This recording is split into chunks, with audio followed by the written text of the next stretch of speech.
plaaslike wildbedryf se omset het oor die afgelope dekade met 1000% toegeneem. Sommige mense noem dit 'n wildsborrel.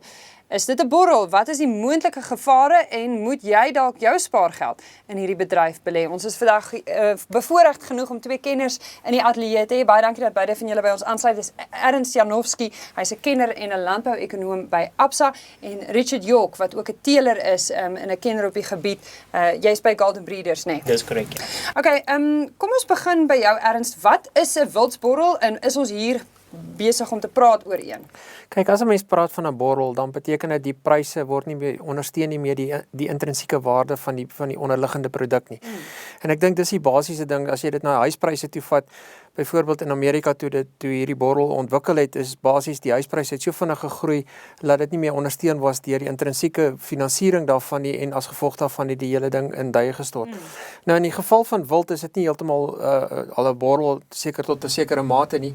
Daar's die intrinsieke waarde, daar's van die wildsoorte wat buitekant die intrinsieke waarde al klaar is, maar daar's ander wat nog steeds binne in die intrinsieke waarde is. So 'n mens moet 'n bietjie 'n onderskeid tref tussen die verskillende soorte wild. En dan moet mense ook net verstaan dat in hierdie situasie van die wildbedryf moet jy mens verstaan wat dit is amper soos 'n beesbedryf. Jy het jou vleisprys wat die intrinsieke waarde van die produk beteken. Dan het jy jou teelwaarde wat gewoonlik so 2 of 3 keer die intrinsieke waarde is, en dan het jy natuurlik jou uit genetiese pryse vir spesifieke genetika wat jy het wat baie hoër kan wees as die normale prys. So dis 'n baie moeilike een om te bepaal, is jy al in 'n borrel of is jy nie in 'n borrel nie, maar die basiese beginsel is, ek dink vir genetika gaan jy betaal, en jy gaan baie meer betaal, veral omdat wild so 'n nuwe bedryf is en die genetika nog so skaars is. Maar hoekom het Absa se landbouoorsig vroeër hierdie jaar dan gesê dit is 'n borrel? Die basiese beginsel is daar is van hierdie pryse wat begin bokant die intrinsieke waarde is wat hom ondersteun. As 'n mens nou na buffels gaan kyk, is daai intrinsieke waarde en die jagpryse is baie naby mekaar, want by die jagbedryf is eintlik die intrinsieke waarde van die hele wildbedryf, want dis die oesmasjien wat hom eintlik oes in die agtergrond. En dis die beginsel daar agter. Terwyl as jy by 'n swart rooibok ram kom, dan moet jy vir jouself afvra, gaan hierdie prys ooit, gaan daai ram ooit daai waarde kan teruggee in hierdie ding, en dan kan jy sê dit is miskien moontlik die onderliggende mark is nie meer daar vir hom nie. Ja, want die persentasie van wildprysrekords, hier's 'n grafiek wat elke jaar verbeter is, was in 2014 3 keer hoër as in 2013. Dit is 'n enorme styging. Die styging wat 'n mens moet ook verstaan, die wildbedryf oor jare, soos hy gekom het, as jy hom nou hier van die 90er jare af analiseer, want dis maar basies wanneer ons begin data hou het oor hom, want hy groot genoeg begin word het definitief gegroei redelik stadig, want die hele telingsgedeelte was net gewees om die jagbedryf te ondersteun. Vandag is die teling heeltemal iets anders. Die teling het gegaan nou skielik oor genetika. Dit het basies verander in die opsigte dat jy kon jy diere na veilings toe vat. Vroeger daai tegnologie was nie daar nie, dit het nooit plaasgevind nie. Iemand het maar net geteel vir die jagbedryf. Nou kan jy teel om genetika te teel sodat jy beter genetika het sodat jy die jagbedryf kan ondersteun. En dit het 'n tegnologiese verandering gebring in die hele bedryf. En dit is die geleentheid. Richard, julle haal ontsaglike pryse vir die diere wat julle teel. Hoekom betaal mense so baie daarvoor? Okay, voordat ek daai vraag eers beantwoord, wil ek net graag bietjie teruggaan na Ernst toe. Een van die grootste ding wat ons moet in ag neem, as ons praat van die huisborrel in Amerika, daar was kering wat plaasgevind het. In ons wildbedryf vind niks van daai aard plaas nie.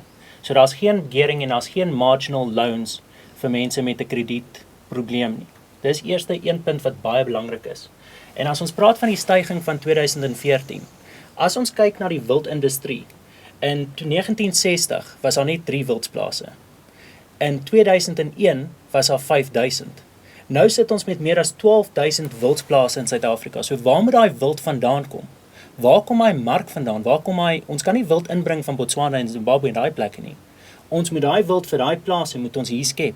En dis hoekom supply and demand is the backbone of the free market economy. Ja, maar so gaan dis wat die vraag en aanbod van die pryse. Maar gaan jagters soveel betaal vir hierdie diere soos wat teelers doen? Soos Ernst nou net van gepraat het met beesvleisproduksie. Jy het 'n stoetteelery en dan het jy 'n kommersiële boerteelery. Ons is glad nie onder die beïndruk dat ons hoë pryse vir ons teelbulle gaan kry as wanneer ons hulle laat jag nie. Maar 'n waarde van 'n bil is as hy 'n teelbul is, sy insette wat hy vir jou kan sit op jou plaas, is 10 keer meer werd as wat hy gejag kan word. Maar is dit 100 keer meer werd? Dis die vraag. Sommige bulle ja. Jy sien, Erns het nou net ook teruggeskuif na die buffelmark toe en gesê die buffelmark is een van die grootste ondersteuners van die jagmark. Hy is die een wat die meeste parallel, ek dink is die woord, hardloop. Nou as ons kyk, meeste van die media hype gaan oor die buffelbul wat gekoop is vir 40 miljoen. Nou as ons kyk na daai buffel, die mees interessantste feit van dit is, as jy vat Roland Ward, wat die grootste horinglengtes in wild in ag neem en vir die trofeejagters, is daai buffel nie eens in die top 17 in die wêreld nie. Die mees indrukwekkendste punt van daai feit is, hy kom nie eers in daai top 17, is daar nie eers een van Suid-Afrika af nie. Nou ons praat van 'n disease-free buffalo. Dis 'n buffel wat enigste plek in die wêreld kan gaan. En hy is een van die grootste wat ons in ons land het. So hy het 'n ekonomiese waarde, want hy kan na ander lande toeskuif. As ons praat van diseased buffalo, soos daai in Zimbabwe en in die noorde in Kreer, hulle kan nie eers heen skuif nie. So daar is spasie vir hierdie borrel om groter te raak. Ek dink daar's nog genoeg ruimte vir pryse om nog sterker te word. Wat 'n mens net moet besef, hoë pryse het 'n inherente val van hoë pryse. Met ander woorde, wat gebeur is met hoë pryse is almal sien daar's geld te maak en dan begin almal inklim en ongelukkig in die wildteelbedryf het jy die geval dat die hoe kan ons sê die barrier to entry, met ander woorde die toegang tot daardie bedryf is eintlik baie laag. Die ou wat al klaar 'n jagplaas het, is klaar omheen, hy's klaar alles. So al wat hy doen is hy koop 'n bul en skielik is hy in die teel in begin hy teel. So die barrier to entry maak net soveel makliker dat mense begin teel en sodra hulle begin teel gaan volumes toeneem en dit gaan natuurlik pryse weer begin afbring oor die langer periode. In die kort termyn dink ek hier's nog 'n geleentheid vir pryse om sterker te wees. Hier is van die spesies al wat begin 'n bietjie meer gematig begin groei, maar hier is definitief nog opwaartse potensiaal, maar in die langtermyn gaan hierdie ding natuurlik weer begin afwaarts beweeg. En dis die groot vraag, hoe weet jy wanneer jy by daai draaipunt kom? Ek dink as 'n mens 'n mark wil speel en dit is net soos 'n mieliemark of enige van daardie goed, jy kan nooit die pieke reg voorspel nie, want as die ou wat die pieke kon reg voorspel, het hy nou al by die see gesit en niks verder gedoen nie. So die lewe is net nie so maklik om te sê dis waar die piek gaan wees nie. Ek dink hierdie ding gaan gedryf word tot 'n baie groot mate deur die kapitaal investering in hierdie ding en dan ook die vernietiging van kapitaal. Nou, hy is met reg gesê dat in die huisborrel en dis hoekom ons sê by die huisborrel is nie die huisprys wat die intrinsieke waarde was nie, dit was die hoeveelheid skuld wat beskikbaar was, wat die intrinsieke waarde van die huis bepaal het.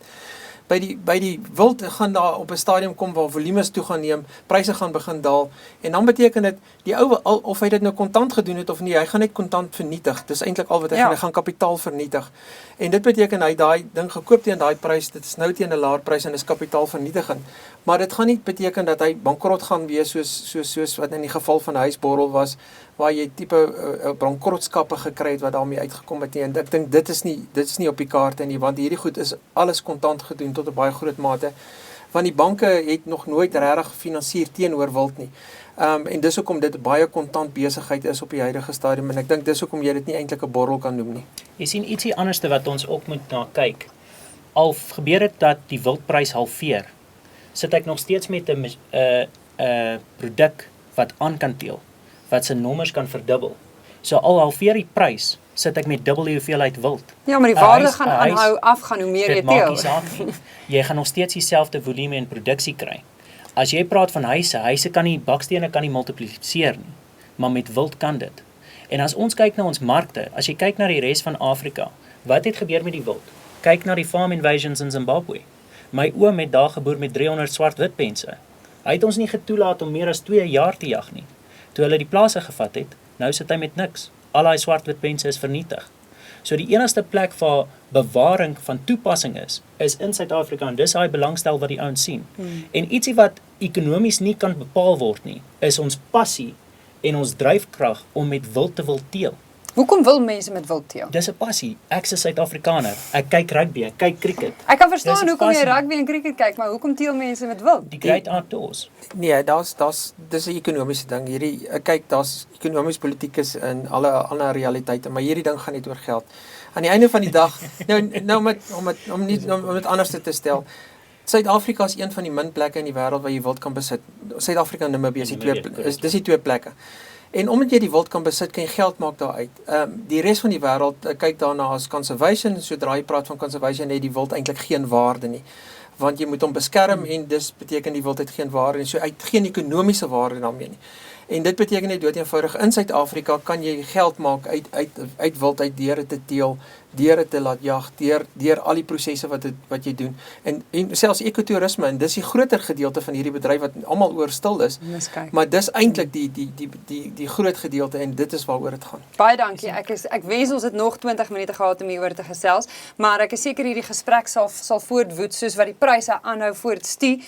Baie dankie vir beide van julle vir julle tyd. Dit was Ernst Janowski en Richard York oor die beweerde wildsborrel in die mark.